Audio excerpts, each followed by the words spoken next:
الف اللہ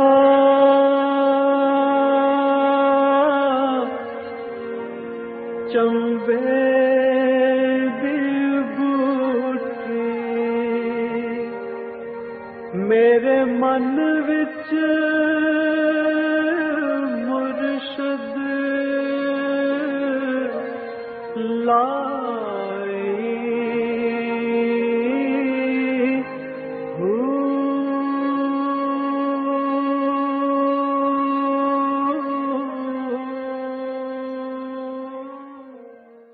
بسم اللہ الرحمن الرحیم۔ السلام علیکم۔ پروگرام المرشد کے ساتھ منور عتیق حاضر خدمت۔ ناظرین محترم، جیسا کہ آپ جانتے ہیں کہ اس پروگرام میں ہمارے ساتھ موجود ہوتے ہیں جناب حضرت امیر محمد اکرم اوان صاحب۔ آپ سلسلہ نقشبندیہ اویسیہ کے شیخ ہیں، مترجم قرآن ہیں، مفکر قرآن ہیں، شاعر ہیں، ادیب ہیں، بہت سے حوالے ہیں آپ کے تعارف کے۔ اس پروگرام میں آپ کے سوالات بھی ہوتے ہیں اور ان کے حوالے سے ہم رہنمائی لیتے ہیں حضرت جی سے۔ سب سے پہلے حضرت جی آپ کا بہت شکریہ، آپ نے وقت دیا اور ہم اپنے ٹاپک کی طرف آتے ہیں۔ اکثر پروگرامس کے اندر تو آپ اس کے اوپر کئی دفعہ بات ہوئی ہے، لیکن میں چاہتا ہوں کہ آج سیر حاصل گفتگو اس کے اوپر ہمارے ناظرین تک پہنچے۔ حقیقت دعا کیا ہے؟ بڑا اہم موضوع۔ الحمدللہ رب العالمین والصلاة والسلام علی حبیبہ محمد وآلہ وصحبہ اجمعین۔ اعوذ باللہ من الشیطان الرجیم، بسم اللہ الرحمن الرحیم۔ دعا دراصل ایک تمنا، ایک آرزو، ایک خواہش ہے جو انتہائی دل کی گہرائی میں ہوتی ہے۔ وہ نتیجہ ہوتی ہے آپ کے ویژن کا، آپ کے علم کا اور آپ کے محسوس کرنے کے انداز کا۔ چیزوں کو آپ کس انداز سے جانتے ہیں اور اس جاننے کے بعد ان کی کیا کیفیت محسوس کرتے ہیں۔ ایک بندہ ہوتا ہے وہ تیز مرچیں کھا رہا ہوتا ہے، اسے وہ اچھی لگتی، دوسرا نہیں کھا سکتا۔ مرچیں تو وہی ہیں لیکن محسوس کرنے کی جو کیفیت ہے وہ دونوں کی الگ ہے۔ تو دعا اصل جو چیزوں کی حقیقت ہے اسے آپ کیسے محسوس کرتے ہیں، چیزیں کیا ہیں اور ان کی حقیقت کیا ہے، یہ بندہ نہیں جانتا۔ بندہ ظاہراً دیکھتا ہے اس ظاہر کے پیچھے کیا ہے۔ ایک دفعہ نبی کریم صلی اللہ علیہ وآلہ وسلم گھر مبارک تشریف لائے تو فرمایا کچھ کھانے کو ہے، کیونکہ خانے نبوی پہ اکثر اللہ کا نام ہی ہوتا تھا۔ تو مائی صاحب نے عرض کی کہ کلیجی کا ایک ٹکڑا آپ کے لیے رکھا تھا، بچایا تھا، تو فرمایا وہ بنا لاؤ۔ تو انہوں نے جہاں سنبھال کے رکھا تھا، اس زمانے میں فرج ورج تو تھے نہیں، کسی برتن میں سنبھال کے رکھا ہوگا۔ جب انہوں نے وہ دیکھا تو وہاں ایک سیاہ پتھر پڑا، تو اٹھا لیں، بڑی حیرت سے، یا رسول اللہ یہ کلیجی رکھی تھی، تو یہ پتھر ہو گئی ہے۔ تو آپ صلی اللہ علیہ وسلم نے فرمایا کوئی سوالی تو نہیں آیا تھا؟ یا رسول اللہ آیا تھا ایک سوالی، لیکن گھر میں یہی تھی تو ہم نے آپ کے لیے کوئی چیز بھی نہیں تھی، آپ آئیں گے دوپہر کو تو کیا تناول فرمائیں گے، تو اسے خالی لوٹا دیا، یہ رکھ لی، فرمایا یہ اسے دے دینی تھی۔ اللہ اس کی حقیقت بدل گئی۔ اللہ آپ صلی اللہ علیہ وسلم نے دعا کی، اللہم ارنا حقیقت الاشیاء، اے اللہ ہمیں چیزوں کی حقیقت دکھا، اس سے آگاہ۔ سبحان اللہ، سبحان اللہ۔ دیکھنے میں چیز اور ہوتی ہے، فی الحقیقت اور ہوتی ہے۔ سبحان اللہ۔ دیکھنے میں چمکدار ہوتا ہے، فی الحقیقت صاف ہوتا ہے۔ تو یہ چیزوں کی حقیقت کیا ہے، اس کے لیے انبیاء مبعوث فرمائے۔ انبیاء کے ارشادات کو بندہ سمجھنے کی کوشش کرے، مطالعہ کرے، تو ایک حد تک اپنی استعداد کے مطابق چیزوں کی حقیقت کو جان پاتا ہے۔ جب ان کی اصلیت سامنے آئے تو اس کے مطابق اس کے دل میں آرزو پیدا ہوتی ہے کہ اس چیز سے میں بچ جاؤں، یہ نقصان دہ ہے، یہ مجھے مل جانی چاہیے، یہ بڑی مزیدار ہے۔ وہ جو کیفیت دل میں پیدا ہوتی ہے وہ دعا ہے۔ صحیح، بالکل ٹھیک۔ اب اس کو الفاظ کا جامع دینا، زبان پہ لانا، ہاتھ اٹھانا، یہ سارے انداز ہیں قرب الہی کے۔ صحیح، کہ آپ جب دعا کرتے ہیں تو براہ راست اللہ کریم سے مخاطب ہیں، یہ بندے کے لیے بڑا اعزاز ہے کہ وہ اللہ سے بات کر رہا ہے۔ بے شک۔ تو اکثر ہوتا یہ ہے کہ ہمارے دل میں بات اور ہوتی ہے، لوگوں کو دکھانے کے لیے الفاظ اور ہوتے ہیں۔ ہم دعا مانگ رہے ہوتے ہیں، ارد گرد لوگ بیٹھے ہوتے ہیں، اب ان کے دکھانے کے لیے الفاظ اور نکل رہے ہوتے ہیں، دل میں بات اور ہوتی ہے۔ تو یہ سب دکھاوے ہیں، یہ دعائیں نہیں ہیں۔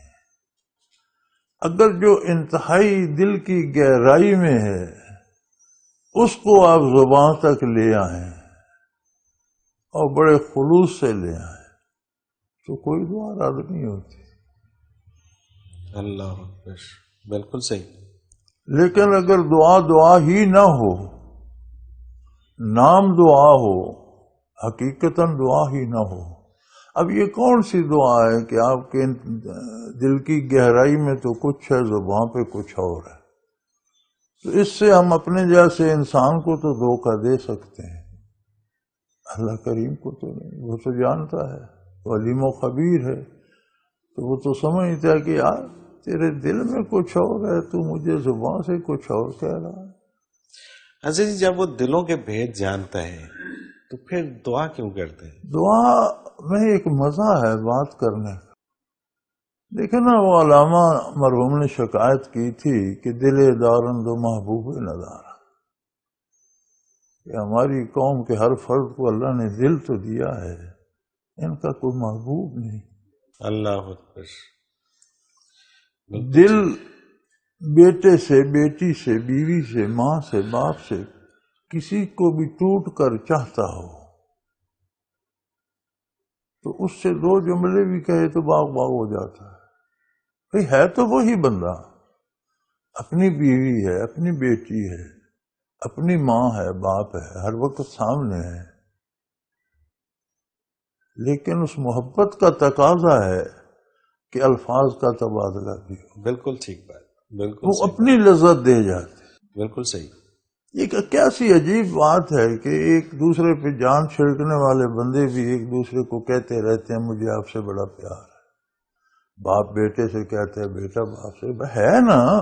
بالکل ٹھیک بات ہے، وہ نہ بھی کہیں تب بھی ہے، تو زبان، لیکن وہ زبان پہ لانے کی ایک اپنی لذت ہے۔ بالکل صحیح۔ تو جب اللہ کریم سے تعلق ہو اللہ اکبر، تو اسے بتانے کی ضرورت نہیں ہے، لیکن زبان پہ لانے کی اپنی لذت ہے، انسان کو خود مزہ آتا ہے، مزہ آتا ہے، اور پھر تخاطب الہی کا ایک اعزاز ہے۔ سبحان اللہ، سبحان اللہ۔ آپ اپنے بادشاہ کے بڑے وفادار ہیں، اس کے بیڈ روم میں آپ کی ڈیوٹی ہوتی ہے، آپ پر بڑا لیکن جو بادشاہ سے بات کرنے میں مزہ ہے وہ اس میں تو نہیں ہے۔ صحیح بات ہے۔ کسی وقت وہ آپ کا حال پوچھ لے، کسی وقت آپ اس سے حال دل کہہ لیں، کسی وقت اس کی خیریت پوچھ لیں، تو ان دو جملوں میں جو مزہ ہے وہ ساری زندگی کی سروس میں نہیں ہے۔ نہیں ہے، بالکل ٹھیک بات۔ تو جب آپ کو اللہ سے بات کرنے کا موقع مل جائے، اللہ اکبر، موسیٰ علیہ السلام پر سوال ہوا، ما تلک بیمینک کے یا موسیٰ، موسیٰ یہ آپ کے ہاتھ میں کیا ہے؟ عرض کی رب عصائی، میرا عصا ہے، اوشو غنمی، اور بہت لیے ہمارے وہاں اخرا میں سے بکریاں چراتا ہوں، وہ کام کرتا ہوں، اور بہت سے کام اس سے کرتا ہوں۔ تو کہتے ہیں کہ انبیاء سب سے زیادہ مہذب، سب سے زیادہ بہترین انسان، سب سے احسن الکلام ہوتے ہیں۔ مختصر سوال تھا، ہاتھ میں کیا ہے؟ عرض کی عصا ہے، بات ختم ہو گئی، لمبی کیوں کر دی؟ تو وہاں وہ فرماتے ہیں نا مفسرین کہ بیک لفظ تمام گفتن تمنائے جہانے را، منزو کی حضوری طول دادم داس. سبحان اللہ، سبحان اللہ. ایک لفظ میں دنیا کی ہر بات کا جواب ہے. آپ ہاں کہہ دیں یا نہ کہہ دیں، بات ختم. بالکل صحیح بات. لیکن جو حضوری کا لطف تھا اس نے بات لمبی کرا نہیں کرا دی. سبحان اللہ. وہ کہتے ہیں نبی کو بھی مزہ آیا بات کرنے میں تو انہوں نے لمبی کر دی. بے شک. تو وہ بات کرنے کے ایک اپنا مزہ بھی ہے، ایک اعزاز اور ایک درجہ بھی ہے، ایک مقام بھی ہے. ہر کوئی تو بات نہیں کر سکتا. تو یہ مسلم کا مقام ہے کہ ہر مومن کو اللہ نے 5 دفعہ دن میں براہ راست ملاقات کی اور مناجات کی اور بات کرنے کی دعوت. نہ کرو تو ناراض ہوتا ہے. بالکل صحیح، بالکل صحیح بات. سو دعا کی حقیقت، دعا کی حقیقت وہ ہے جو آپ کے شعور اور آپ کے علم کے مطابق جو تمنا انتہائی دل کی گہرائی میں پیدا ہوتی ہے وہ آپ الفاظ زبان پر لائیں یا نہ لائیں وہ آپ کی دعا ہے. دعا ہے. بالکل صحیح. زبان سے آپ جھوٹ بولتے رہے اس کا کوئی اثر نہیں ہوتا. صحیح. ہم کہتے ہیں ہماری دعائیں قبول نہیں ہوتی، ہم جو جھوٹ بولتے ہیں وہ کیا قبول ہو. بالکل ٹھیک بات ہے، بالکل صحیح بات ہے. تو اصل میں جو وہ دعا ہے، باقی یہ سارے اس کے انداز ہیں، ہاتھ اٹھانا، الفاظ یہ تو سے ایک بولنا. اعزاز ہے، انداز اعزاز ہے. تخاطب بالکل ہے، صحیح. بات کرنے کی ایک الگ لذت ہے. بزرگ لکھتے ہیں نا کہ دعا آپ کیوں کہتے ہو دعا قبول؟ کیا دعا میں یہ لذت نہیں کہ آپ نے اللہ کی بارگاہ میں بات کر لی؟ سبحان اور اللہ. قبولیت کس کو کہتے ہیں؟ نظام سبحان اللہ. کائنات تو آپ کے کہنے سے نہیں چلے گا، بے شک، بے شک. وہ تو اس کے حکم سے چلے گا. اللہ آپ کا لائے کل چلے جائیں گے، آپ کو کیا پتا جہان میں کیا ہونا چاہیے. صحیح بات ہے، صحیح بات ہے. آپ ایک نوارد ہیں، آپ سمجھنے سے جہان سمجھنے سے پہلے رخصت ہو جائیں گے. آپ کو تو پوری سمجھ بھی نہ آئے گی کہ نہیں. اللہ اس میں تو آپ مشورہ نہیں دے سکتے، کرنا تو اس نے ہے. آپ کو تو یہ اعزاز اس نے دے دیا کہ آؤ یار تم بھی بات کر. سبحان اللہ، سبحان اللہ. اور کتنا بڑا اعزاز ہے اگر انسان اس کو سمجھے تو. حضرت جی ایک بریک پہ جانا ہے اور جب واپس آئیں گے تو کافی سارے سوالات ہیں، آپ سے رہنمائی لیں گے. ناظرین محترم، اگر آپ بھی اس پروگرام میں اپنے سوال کے ذریعے شامل ہونا چاہیں تو اسکرین پہ ہمارا نمبر موجود ہے، آپ نوٹ فرما لیجیے 0333455021. اور اسی طرح سے آپ ہمیں ای میل کے ذریعے بھی اپنا سوال بھیج سکتے ہیں. المرشد.tv کی ویب سائٹ پہ کوشچن کے آپشن میں جا کر سرچ کوشچنز کے ذریعے اپنے سوال کو ایک بار سرچ کر کے دیکھ لیں. اگر آپ کا موضوع پہلے ہی پروگرام کا حصہ بن چکا ہے تو آپ متعلقہ پروگرام میں اپنے سوال کا تفصیلی جواب سن سکتے ہیں. بصورت دیگر آپ اپنا سوال ہمیں سینڈ کر دیجیے، ہم اسے پروگرام کا حصہ بنائیں گے. ناظرین محترم، آپ کے تمام بھیجے گئے سوالات اس ویب سائٹ میں محفوظ ہو جاتے ہیں. آپ انہیں نام، شہر یا موضوع کے اعتبار سے کبھی بھی سرچ کر سکتے ہیں. اس کے علاوہ آپ اس ویب سائٹ میں قرآن کے آپشن میں جا کر حضرت جی کے اردو اور انگلش میں تراجم اور حضرت جی کی پنجابی اور اردو میں بیانیہ تفاسیر سے بھی فیض یاب ہو سکتے ہیں. ناظرین محترم، اس وقت ہمیں ایک بریک پہ جانا ہے، لیکن اس سے پہلے گزارش یہ ہے کہ آپ اگر حج کے حوالے سے یا عید قربہ کے حوالے سے کوئی سوال پوچھنا چاہیں تو اگلے 1-2 ہفتوں میں آپ اپنے سوال ہمیں بھیج دیجیے تاکہ وہ آپ کے سوال عید سے اور حج سے پہلے پروگرام میں شامل ہو جائیں تاکہ آپ کو ان کے جوابات مل سکیں. مختصر کمرشل بریک، حاضر ہوتے ہیں ہمارے ساتھ.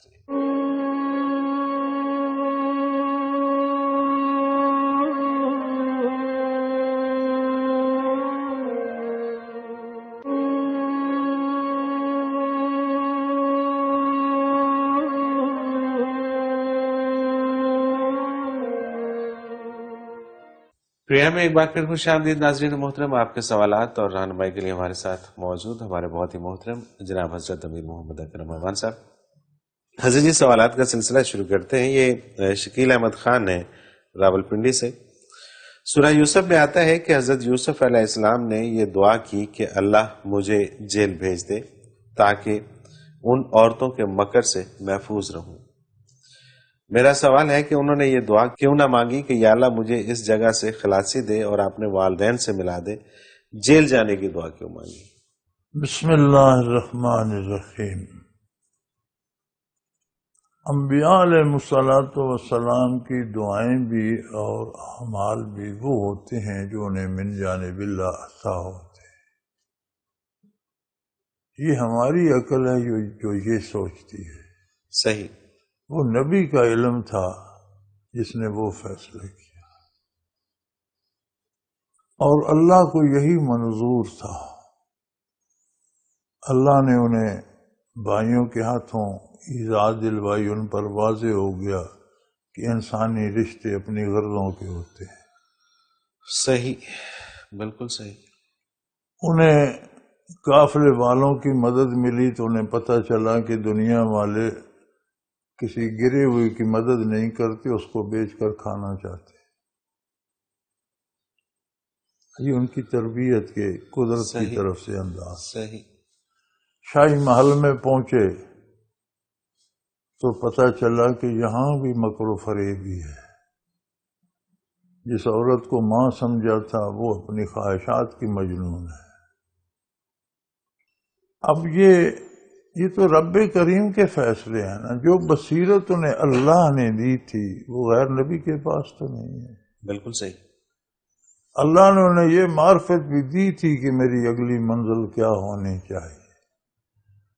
اللہ چاہتا تھا کہ انہیں وہ پہلو بھی دکھائے، کل انہیں اقتدار دینا ہے، حکومت دینی ہے، تو جیل میں جن بندوں کو بھیجا جاتا ہے جیل کیا ہوتی ہے، کیوں بھیجا جاتا ہے، اگر بے گناہ چلا جائے تو اسے کتنی ایذا ہوتی ہے، اور بہت سی مسئلتیں ہوں گی جو اللہ جانتا ہے، اللہ کا نبی جانتا ہوگا۔ بے شک وہ یہ بھی مانگ سکتے تھے، وہ تو جب کنویں میں پڑے تھے تب بھی مانگ سکتے تھے، یا اللہ مجھے کنویں سے نکال کے ابا کے پاس بھیج دے۔ بالکل صحیح بات۔ قافلے والوں نے نکالا تب بھی تو اپنے دعا مانگتے تھے، یا اللہ قافلے سے نجات دلا مجھے، یہ کہاں لے جانا، مجھے والد کے پاس بھیج۔ یعقوب علیہ السلام بھی تو مانگ سکتے تھے، وہ بھی تو نبی تھے، کہ میرے بیٹے کو واپس لا، لیکن دونوں نبی تھے۔ انبیاء کی دعا بھی مشیت باری کے تابع ہوتی۔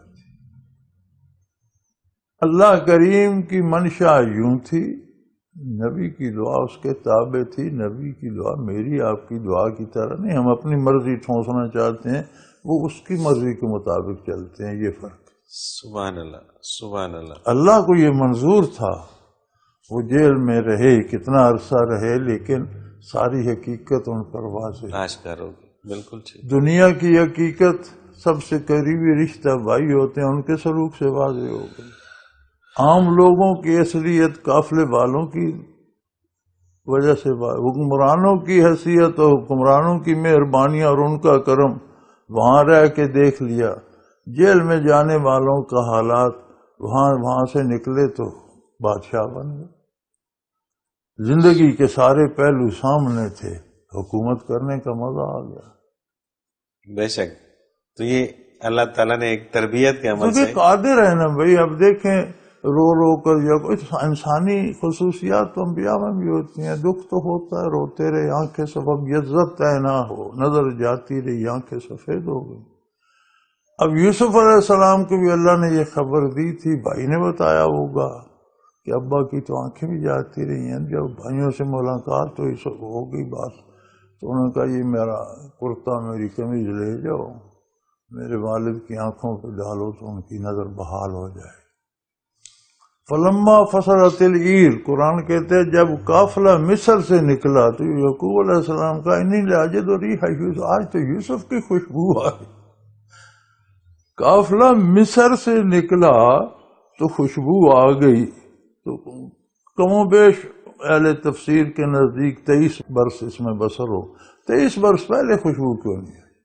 مصری میں تو تھے۔ بالکل صحیح بات ہے۔ پھر وہ کہتے ہیں نا کہ مصرش بوئے پیراہن شمیدی چاہے کنعانش چرانہ دیدی، کہ آپ نے مصر سے یوسف کے پیراہن کی بو سوں تو کنعان ہی کے کنویں میں پڑے رہے، وہاں کیوں نہیں آپ کو نظر آئے؟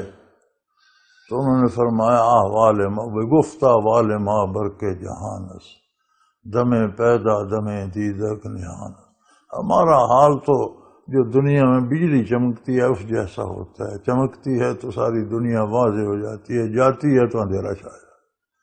اللہ جو چیزیں واضح کر دیتا ہے روز روشن کی طرح، جو نہیں دکھانا چاہتا ان کی سمجھ نہیں آتی۔ گہے بر تار میں اعلیٰ نشینے، کبھی تو ہم عرش اولا پہ بیٹھے ہوتے ہیں، گہے بر پشت پائے خود نہ بینے، کبھی ایک لمحہ آتا ہے کہ ہمیں پاؤں کی پشت اپنی نظر نہیں آ رہی ہے۔ بالکل جب اللہ نے چاہا اس نے پہنچا دی، جب تک نہیں چاہا نہیں پتہ چلا۔ بالکل صحیح، بالکل صحیح۔ انبیاء کی دعا مشیت باری کے تابع ہوتی ہے، ہماری دعا ہماری خواہش کے تابع ہوتی ہے۔ بالکل صحیح ہے۔ اچھا، انہوں نے شکیل احمد صاحب نے انہوں نے ای میل ایڈریس مانگا، تو آپ یہ جو فون نمبر ہم اسکرین کے اوپر ریپیٹ کرتے ہیں، آپ یہاں فون کریں اور یہاں سے آپ کو ای میل ایڈریس مل جائے گا حضرت جی کا۔ بلال ہیں جی سعودی عرب سے، یہ کہتے ہیں اگر کسی لڑکی سے غلط فعل ہو جائے اور وہ توبہ کر لے تو اس سے رشتہ کر کے کس انداز میں رہنا چاہیے؟ اگر ان کے دل سے کوئی توبہ کرے اور وہ گناہ چھوڑ دے تو اس سے اس طرح رہنا چاہیے جیسے اس سے گناہ ہوا ہی نہیں۔ بالکل صحیح۔ محمد نعیم ہے میاں والی سے، یہ کہتے ہیں کہ میں نے حج کے لیے کچھ رقم جمع کرائی لیکن قرآن اندازی میں نام نہیں نکلا، کیا اب اس رقم پہ زکوٰۃ واجب ہے؟ جی، وہ تو آپ کے پاس سرمایہ ہے، زکوٰۃ تو ہوگی۔ ٹھیک ہے، خرچ ہو جاتی تو ہو جاتی، نہیں ہوئی تو آپ کے پاس ہے۔ صحیح۔ رفت صدیق رانا ہے گجرانوالہ سے، انہوں نے دعا کی درخواست کی ہے کہ شادی میری 2011 کو ہوئی، اولاد نہیں ہو رہی، دعا کی درخواست۔ بچے اللہ پاک نے ہر چیز کا ایک وقت مقرر کیا ہے، کوئی ضروری نہیں کہ پہلے سال ہی اولاد ہو جائے، دوسرے سال، اس کا جب دنیا میں آنے کا بھی وقت ہے، دنیا سے جانے کا بھی وقت ہے، اللہ کی رضا پہ راضی رہنا چاہیے۔ بالکل صحیح، بالکل صحیح۔ ثنا اختر ہیں گجرانوالہ سے، سجدہ تعظیمی جو کہ حضرت آدم علیہ السلام کو کروایا گیا، یوسف علیہ السلام کو ان کے بھائیوں نے کیا اور پچھلی امتوں میں سلاطین کو کیا جاتا تھا، کیا امت محمدیہ صلی اللہ علیہ وسلم کے لیے ایسا کرنا درست ہے؟ حرام ہے، منع ہے۔ ٹھیک ہے۔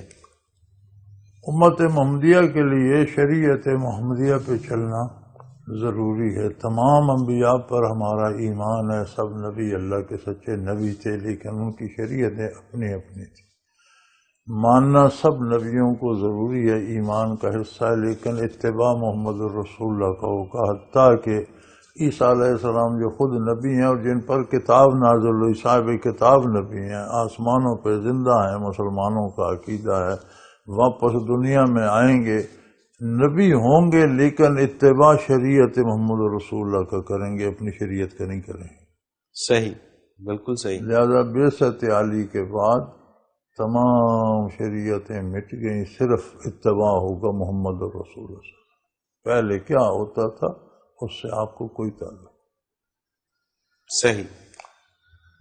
کوئی تورات کا فرق صحابہ کرام کو ملا، غالباً سیدنا عمر رضی اللہ تعالی عنہ پڑھ رہے تھے یا کوئی اور صحابی تھے، نبی کریم صلی اللہ علیہ وسلم تشریف لائے مسجد میں، فرمایا کیا پڑھ رہے ہو؟ یا رسول اللہ تورات کا ایک ورق ہے، تو آپ کو رخ انور پہ سرخی آ گئی، حضور کو جب بات ناگوار گزری چہرہ انور متغیر ہو، فرمایا لو کان موسیٰ حیًا، اگر آج خود موسیٰ زندہ ہوتے، لما وسعوا الی اتباعی، تو ان کو بھی میرے اتباع کے بغیر چارہ نہ ہوتا۔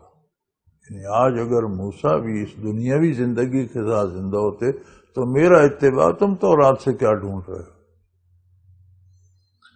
تمہیں تورات سے احکام نہیں لینے، تمہیں قرآن سے لینے ہیں، مجھ محمد رسول اللہ سے لینے۔ اور یہ پیغام جو لوگ آج کل فیس بک پہ اور اس پہ انٹرنیٹ پہ اناجیل کے سبق پڑھ رہے ہیں، انہیں یاد رکھنا چاہیے۔ میں بالکل وہی سوال کرنے لگا تھا کہ ہمارے ٹی وی چینلز کے اوپر آ کے تورات کے حوالے سے اور انجیل کے حوالے سے بڑے بڑے قصے اور لاجانی ہے اور سب فضول ہے، اور اس کا سننا بھی جائز نہیں ہے۔ صحیح، کیونکہ ماننے کے لیے سنا جاتا ہے، عمل کے لیے سنا جاتا ہے، جب عمل جائز نہیں ہے تو سننے کی کیا ضرورت؟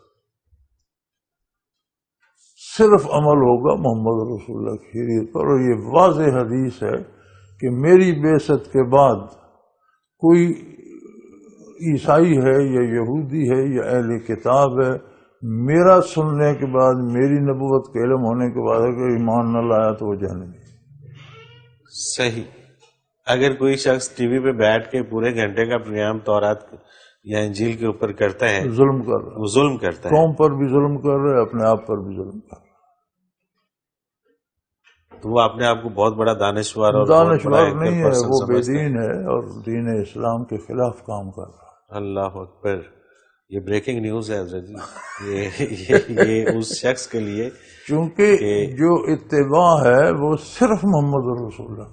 صحیح، بالکل صحیح۔ یعنی اگر عیسیٰ علیہ السلام زندہ ہیں نا، وہ تو زندہ ہیں، اگر موسیٰ علیہ السلام خود بھی واپس آ جائیں تو وہ عمل قرآن کے مطابق کریں گے، تورات کے انجیل کے مطابق عمل نہیں کریں گے، بالکل ٹھیک ہے، اور نہ ہی وہاں سے دلائل دیں گے نہ دیں گے۔ یہاں اس دور خود کے حوالے عیسیٰ سے۔ علیہ السلام جب آئیں گے تو تورات کے احکام نہیں دیں گے نہ وہاں سے، وہ قرآن ہی کی حکم سبحان رائج اللہ، کریں گے، سبحان خود اللہ۔ قرآن کا اتباع کریں گے۔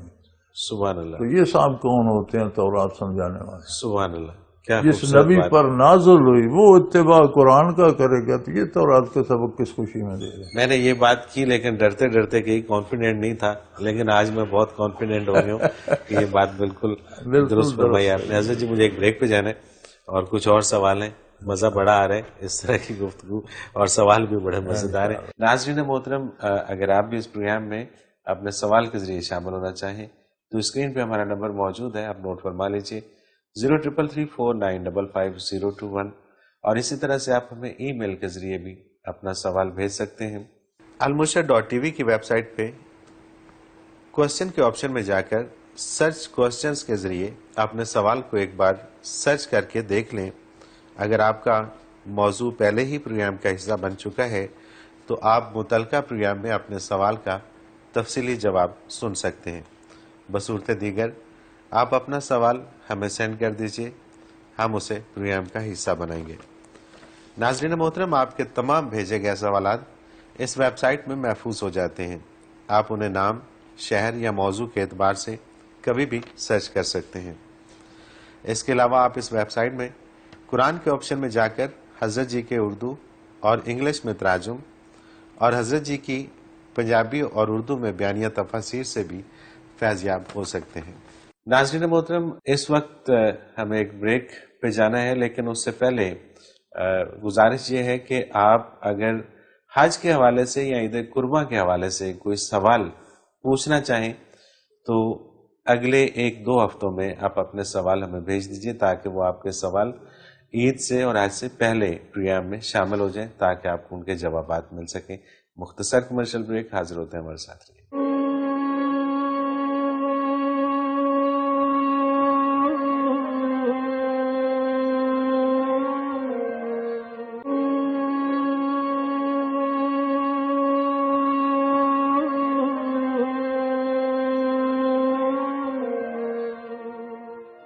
پروگرام میں ایک بار پھر خوش آمدید ناظرین محترم، آپ کے سوالات اور رہنمائی کے لیے ہمارے ساتھ موجود ہمارے بہت ہی محترم جناب حضرت امیر محمد اکرم امان صاحب۔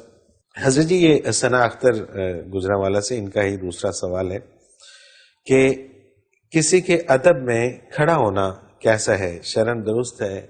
رہنمائی فرما دیں۔ بچے کوئی آپ کے والد صاحب داخل ہوتے ہیں، آپ احتراماً کھڑے ہو جاتے ہیں تو یہ کوئی ایسی بڑی بات نہیں ہے، لیکن حضور اکرم صلی اللہ علیہ وسلم کی اب سنت یہ ہے کہ وہ فرمایا کرتے تھے میرے لیے کھڑے نہ ہوا کرو، صحابہ کرام بے تکلفی سے بیٹھے رہتے تھے۔ صحیح۔ جس کے لیے کھڑے ہوتے ہیں اس کو چاہیے کہ وہ کہے بھی کوئی نہیں ضرورت اس نمائش کی، لیکن اس احترام میں یہ والد ہے، بزرگ ہے، کوئی دوست ملنے آ گیا اس کے اکرام میں آپ کھڑے ہو جاتے ہیں، وہ درست ہے۔ کسی شخص کے لیے اس لیے کھڑے ہوتے ہیں کہ اس سے میری مشکلیں دور ہوں گی، یہ میرا حاجت روا ہے، تو وہاں شرک آ جاتا ہے۔ اچھا، صحیح۔ آپ کو پیر صاحب بنا لیتے ہیں، اس لیے کھڑے ہو جاتے ہیں کہ پیر صاحب کی وجہ سے میرے بخت کھل جائیں گے، یا کھڑا ہوں گا تو مجھے دعا دیں گے، تو وہ شرک ہے۔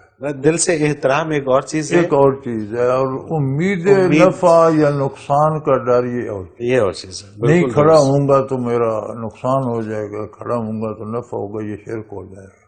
بالکل ٹھیک بات۔ محبت میں کھڑے ہو جاتے ہیں، پیار میں، احترام میں، یہ اور بات۔ صحیح. حضرت جی بریک سے پہلے جو ایک موضوع چل رہا تھا اسی کے حوالے سے ایک بہت آج کل معروف قسم کے ایک عالم ہیں، ان کو پوری دنیا میں سنا جاتا ہے. وہ یہ کہتے ہیں کہ اللہ تعالیٰ جو ہے وہ عرش مولا پہ ہی موجود رہتا ہے، وہ یہاں نہیں ہے کہیں بھی، وہاں سے دیکھ رہے سن رہے، لیکن وہ ہر جگہ موجود نہیں ہے. کیا کہیے گا اس حوالے سے؟ گزارش یہ ہے کہ اگر ایک جگہ موجود ہے، یہ تشریف فرما ہے، تو ایک ضلع تو اللہ کو دریافت ہو گیا، ایک انتہا تو مل گئی نا، مل گئی. تو پھر تو وہ مخلوق ہی ہو گیا ہمارے جیسا ہی، جس کی ایک انتہا دریافت ہو گئی. سبحان اللہ، سبحان اللہ. اللہ کی شان تو یہ ہے کہ اس کی کوئی حد، کوئی لمٹ، کوئی انتہا کچھ مقرر نہیں ہے، ان چیزوں سے بالا تر ہے. اگر وہ عرش عظیم پر کرسی پر جلوہ افروز ہے، تو آپ کرسی پر بیٹھے ہیں تو جو وجود کا حصہ کرسی کے ساتھ، اس کی ایک انتہا تو ہے نا، آپ کرسی سے نیچے تو نہیں لٹک رہے. بالکل صحیح بات ہے. تو پھر اللہ کی ایک انتہا تو مل گئی، تو پھر تو وہ معبود ہی نہ رہا. صحیح، خوبصورت خوبصورت جواب. ایک آدمی کے ہاتھ پہ آپ ایک رائی کا دانہ رکھ دیں اور کہیں دانے کی اس جگہ تو آدمی موجود ہے، اس جگہ نہیں ہے، تو کیا کہیں گے؟ بندے کے مقابلے رائی کے دانے کی ایک حیثیت ہے، عظمت الہی کے مقابلے ساری کائنات کی اتنی بھی حیثیت نہیں ہے. سبحان اللہ، سبحان اللہ. تو آپ موجود کس کو کہتے ہیں؟ سبحان اللہ. کائنات کی حیثیت کیا ہے ذات باری کے مقابلے میں؟ تو اگر آپ عرش پہ ہی بٹھاتے ہیں تو جہاں بیٹھا ہے وہاں ایک جہت تو معلوم ہو گئی. صحیح. تو جس کی ایک جہت ہے اس کی باقی جہتیں بھی ہوں گی. تو پھر وہ ہماری طرح ہی مخلوق ہے، پھر خالق کیسے ہو گیا؟ پھر تو خالق کوئی اور ہے. پھر خالق اس کا بھی کوئی اور ہے. پھر وہ جس کو تم رب مان رہے ہو وہ نہیں ہے، پھر کو اور ڈھونڈو. جس کو ہم مانتے ہیں وہ اس کو تلاش کرو. اب رہی کائنات، تو انسان تو اس رائی کے باہر اس کی نگاہ ہے. سبحان اللہ. لیکن وہ اللہ ہے، وہ تو اس کے اندر بھی ہر شے خود پیدا کر رہا ہے، بنا رہا ہے، جوڑ رہا ہے، فنا کر رہا ہے. اللہ اکبر. تو جو چیز وہ اپنے دست قدرت سے بنا رہا ہے اس کے بارے نہیں جانتا. جو کاریگر ایک ایک اینٹ لگا رہا ہے وہ دیوار کو نہیں جانتا. کیسے نہیں جانتا؟ اور وہاں موجود نہیں ہے کیا؟ تو اینٹیں کیسے لگ رہی ہیں؟ بالکل صحیح بات ہے. تو انسان کے ہاتھ پہ تو رائی کا دانہ رکھے تو اس کے ماحول کو جانتا ہے. وہ تو رائی کے دانے کو بنا خود رہا ہے، اس کے اندر کیا کیا وہ خود رکھ رہا ہے. سبحان اللہ. تو ہر جگہ، ہر لمحہ، ہر آن موجود ہے. بے شک. نہ ہو تو پھر معبود نہیں ہے. بالکل صحیح. پھر وہ اللہ نہیں ہے، پھر اللہ کوئی اور ہے، اس کا بھی کوئی اور خالق ہے. بالکل صحیح بات ہے. بالکل صحیح بات. جس کی جہت معلوم ہو جائے وہ مخلوق ہوتی ہے. بالکل ٹھیک. جس کی حد پتہ چل جائے، ہم بھی محدود ہیں، وہ بھی محدود ہے، بات ختم ہو گئی. وہ بڑا ہے، ہم چھوٹے سے. دنیا میں نہیں ہے، ہم انسان ہیں. میں 6.5 فٹ کا انسان ہوں، 4.5 فٹ کا انسان وزیر اعظم ہوتا ہے، وہ بڑا ہوتا ہے، میں چھوٹا ہوتا ہوں. صحیح. تو عہدے کے حساب سے وہ بڑا ہوگا، ہم چھوٹے ہوں گے. ہے تو مخلوق ہی نا. جی ہاں، اگر اس کو اس طرح سے قید کر رہے ہیں تو بالکل صحیح بات. تو یہ عالم بہت بڑے نہیں ہوتے، علم بڑا ہوتا ہے. علم بڑا ہوتا ہے. اور علم صحیح علم ہو تو وہ علم ہوتا ہے. غلط معلومات ہو جائیں تو وہ جہالت ہوتی ہے، خواہ کتنی جمع ہو جائے. بالکل صحیح ہے. بالکل صحیح. اور بڑے لوگوں کی اور اسلام کو دوسرے مذاہب سے ثابت کرنا، یار سچ کو جھوٹ سے ثابت کرنے کی کیا ضرورت ہے؟ بالکل. جب آپ کہتے ہیں کہ باقی سارے مذاہب باطل ہیں تو باطل سے آپ حق کیسے ثابت کرتے ہیں؟ حق تو خود حق ہے. خود حق ہے. اسے باطل کی گواہی کی کیا ضرورت ہے؟ مجھے حیرت ہوتی ہے، کوئی دے رہا ہے عیسائیوں کا حوالہ، کوئی ہندوؤں کی کتابوں. بھئی یہ اگر یہ ہندو اور ان کی کتابیں اگر گواہ ہیں تو انہوں نے کلمہ کیوں نہیں پڑھا؟ مانا کیوں نہیں؟ اتباع کیوں نہیں کرتے؟ پھر جھوٹ سے سچ کو ثابت کرنا یہ انہی کی کاراگری ہے. سچ سچ ہے، اپنی حیثیت میں سچ ہے. اور اسے جھوٹ کے سہارے کی ضرورت نہیں۔ بالکل سچ صحیح۔ کو ماننا ہے، اللہ کے قرآن سے مانو، اللہ کے رسول کی زبان حق ترجمان سے مانو۔ اگر اس سے تمہاری تسلی نہیں ہوتی تو گرنتھ سے ماننے سے یا اناجیل کے ماننے سے تمہارا ایمان مکمل نہیں ہوگا۔ سچ کو جھوٹ کے سہاروں کی کیا ضرورت؟ بے شک، بے شک۔ یہ خواہ مخواہ لوگ علم بگاڑنے کے لیے حوالے دیتے اصل بات رہتے میرا ہیں خیال ہے یہی ہے کہ میں لوگ- اتنا جان، بھائی ہمیں ان کے جاننے کی ضرورت نہیں کیا ہے، جو غلط ہمیں جانتے محمد رسول اللہ علیہ وسلم نے ان سے مستغنی کر دیا ہے۔ ہمارا تمام انبیاء پر ایمان ہے، جن کو قرآن نے بیان کیا ہم جانتے ہیں ان پر بھی، جن کو ہم نہیں جانتے ان پر بھی کہ وہ اللہ کے سچے نبی تھے۔ بالکل ان کی شریعت ان کے وقت میں تھی، جب وہ دنیا سے چلے گئے شریعت نیا نبی آ گیا، اگلی شریعت ختم ہو۔ لہٰذا چلتا رہا، جب حضور مبعوث ہوئے تمام شریعتیں منسوخ ہو گئیں، اپنے وقت میں حق تھیں۔ اب بعثت عالی سے لے کر قیامت تک صرف شریعت محمد الرسول اللہ چلے گی۔ نبی دنیا میں واپس آ جائیں سارے، وہ بھی اتباع شریعت محمد کریں گے۔ عیسیٰ علیہ السلام زندہ نبی موجود ہیں، آسمانوں پر واپس آئیں گے، اتباع قرآن کا کریں گے، انجیل کا نہیں کریں گے۔ تو ہمیں انجیل پڑھنے کی کیا ضرورت پڑ ہے؟ گئی؟ بالکل ٹھیک بات ہے، بالکل صحیح جس بات۔ نبی پر انجیل نازل ہوئی ہے وہ دنیا پر آ کر قرآن کا اتباع کرے گے، تو ہمارے سر میں کیا درد ہے کہ ہم انجیل پڑھتے پھریں؟ اللہ اکبر۔ انجیل اللہ کی مقدس کتاب ہے، ہمارا ایمان ہے، بات ختم۔ بالکل صحیح۔ اب انجیل کون سی ہے؟ وہ تو پسند کون نازل کیا ہوئی تھی؟ اب کیا؟ اب تو عیسیٰ علیہ السلام کے ایک لفظ انجیل میں نہیں ملتا۔ جتنی انجیلیں ہیں ساری ان کے جو صحابہ تھے ان کے نام سے ہیں۔ متی کی انجیل ہے اور لوکس کی، یہ سارے صحابی تھے، اس نے یہ کہا، اس نے یہ کہا۔ سارا قرآن محمد رسول اللہ کی زبان حق ترجمان سے ہے۔ سبحان اللہ، سبحان اللہ۔ نبی نے یہ فرمایا، نبی نے یہ آیت اس طرح بیان کی۔ کوئی عیسیٰ علیہ السلام کا ایک قول اس میں دکھائے، سارے حوارین کیا ہے۔ اب عیسیٰ علیہ السلام کا ہو بھی وہ سچ ہوگا، اپنے زمانے کے لیے تھا، اب محمد رسول اللہ کی حکومت ہے، بات ختم۔ بالکل صحیح۔ تو محض ایک غلط چیز کو پڑھے جانا اور اس کا علم حاصل کرے جانا یہ کوئی ضروری نہیں ہے، یہ غلط چیز ہے، یہ صرف غلط چیز نہیں ہے، یہ جرم ہے، گناہ جرم ہے، گناہ ہے۔ بالکل ٹھیک، بالکل نبی صحیح۔ کریم صلی اللہ علیہ وسلم سے سخت ناپسند فرمایا، صحابہ سے ناپسند فرمایا۔ تم تورات کا ورق پڑھ رہے ہو، خود موسیٰ علیہ السلام یہاں سے ہوتے تو میرا اتباع کرتے، تم تورات سے کیا لیتے؟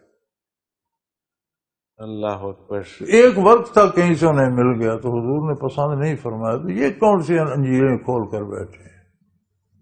اتنا محنت قرآن سے کیوں نہیں کرتے؟ بے شک، بے شک۔ حدیث سے کیوں نہیں کرتے؟ جن پر ہمیں عمل کرنا ہے، جن پر نجات کا مدار ہے، اس سے کیوں نہیں کرتے؟ اور یہ واضح حدیث موجود ہیں کہ یہودی ہو، نصرانی ہو، صاحب کتاب ہو یا مشرک ہو، میری بعثت کے بعد جسے میرے بعثت کے بارے علم ہو گیا اور مجھ پر ایمان نہیں لایا، وہ دوست کی بات ختم ہو گئی۔ بالکل صحیح۔ ابھی اگلے دن ہمارے درس حدیث میں یہ حدیث گزری ہے۔ اچھا، اس میں اگر صرف علم حاصل کرنے کے لیے، صرف اپنے نالج کے لیے اگر یہ ساری کتابیں پڑھتے ہیں تو گزارش یہ ہے کہ اثبات حق کے لیے باطل کے دلائل کا مطالعہ کرنا، کہ ان کا جواب کیا دیا جائے، یہ اور بات۔ ٹھیک ہے۔ آپ باطل مذاہب کے دلائل کا مطالعہ کرتے ہیں اس لیے کہ یہ عام مسلمانوں کو گمراہ کرتے ہیں، تو ان کی جو یہ خرافات ہیں ان کا مدلل جواب کیا ہے، ٹھیک ہے، یہ اور بات۔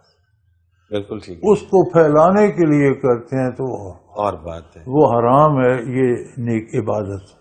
بالکل ٹھیک ہے، بالکل ٹھیک ہے۔ اگر ان کا جواب دینے کے لیے کرتے ہیں تو پھر ٹھیک ہے، مطالعہ کرتے ہیں، یا لوگوں کے پھر آپ لوگوں کی رہنمائی کرتے ہیں کہ انہوں نے یہ جو دلیل دیتے ہیں اس کا یہ جواب ہے، یہ دلیل باطل ہے، تو یہ تو عین عبادت ہے۔ بالکل ٹھیک۔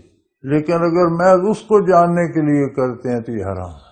اگر یہ کہتے ہیں کہ اس میں چونکہ یہ لکھا ہوا ہے اس لیے یہ سچ ہے، اس میں یہ حوالہ ہے اس لیے یہ سچ ہے، تو یہ غلط ہے۔ یہ غلط ہے۔ بالکل ٹھیک ہے۔ حضرت جی، پروگرام کا وقت اپنے اختتام کو پہنچ رہا ہے، لیکن آج کے پروگرام میں دو بڑی اہم شخصیات، ایک ہمارے پاکستان کی ہیں، ایک عالمی سطح کی ہیں، دونوں اپنے آپ کو بڑا مفکر اور دانشور سمجھتے ہیں۔ ان کو آج آپ نے زیرو کر دیا ہے. نہیں نہیں ہوں گے مفکر، ہم ان کے مفکر ہونے کا انکار نہیں کرتے، کام غلط ہے. کام غلط کر رہے ہیں. تو جب وہ کام دیکھو غلط کر رہے ہیں غلط تو کام اگر بڑا آدمی کرے تو وہ بڑا غلط ہو جاتا ہے. وہ بڑا غلط ہو جاتا ہے. تو اس وقت وہ دو بڑے لوگ بڑا غلط کام کر رہے ہیں، تو اللہ تعالیٰ انہیں ہدایت دے اور وہ راہ راست پر آ جائیں. ہم ان کی بڑائی کا انکار نہیں کرتے. بالکل ٹھیک ہے، وہ بڑے رہیں بڑے لیکن رہیں. اللہ تعالیٰ انہیں راہ راست پہ لے کے. بہت شکریہ حضرت جی، آپ نے وقت دیا. ناظرین محترم، اگر آپ بھی اس پروگرام میں اپنے سوال کے ذریعے شامل ہونا چاہیں تو اسکرین پہ ہمارا نمبر موجود ہے، آپ نوٹ فرما لیجیے 0334955021، اور اسی طرح سے آپ ہمیں ای میل کے ذریعے بھی اپنا سوال بھیج سکتے. almushad.tv کی ویب سائٹ پہ کوشچن کے آپشن میں جا کر سرچ کوشچنز کے ذریعے اپنے سوال کو ایک بار سرچ کر کے دیکھ لیں. اگر آپ کا موضوع پہلے ہی پروگرام کا حصہ بن چکا ہے تو آپ متعلقہ پروگرام میں اپنے سوال کا تفصیلی جواب سن سکتے ہیں. بصورت دیگر آپ اپنا سوال ہمیں سینڈ کر دیجیے، ہم اسے پروگرام کا حصہ بنائیں گے. ناظرین محترم، آپ کے تمام بھیجے گئے سوالات اس ویب سائٹ میں محفوظ ہو جاتے ہیں. آپ انہیں نام، شہر یا موضوع کے اعتبار سے کبھی بھی سرچ کر سکتے ہیں. اس کے علاوہ آپ اس ویب سائٹ میں قرآن کے آپشن میں جا کر حضرت جی کے اردو اور انگلش میں تراجم اور حضرت جی کی پنجابی اور اردو میں بیانیہ تفاسیر سے بھی فیض یاب ہو سکتے ہیں. اس کے ساتھ ہی آج کے پروگرام کا وقت اپنے اختتام کو پہنچ رہا ہے. منور عتیق کو اجازت دیجیے. اللہ حافظ. لا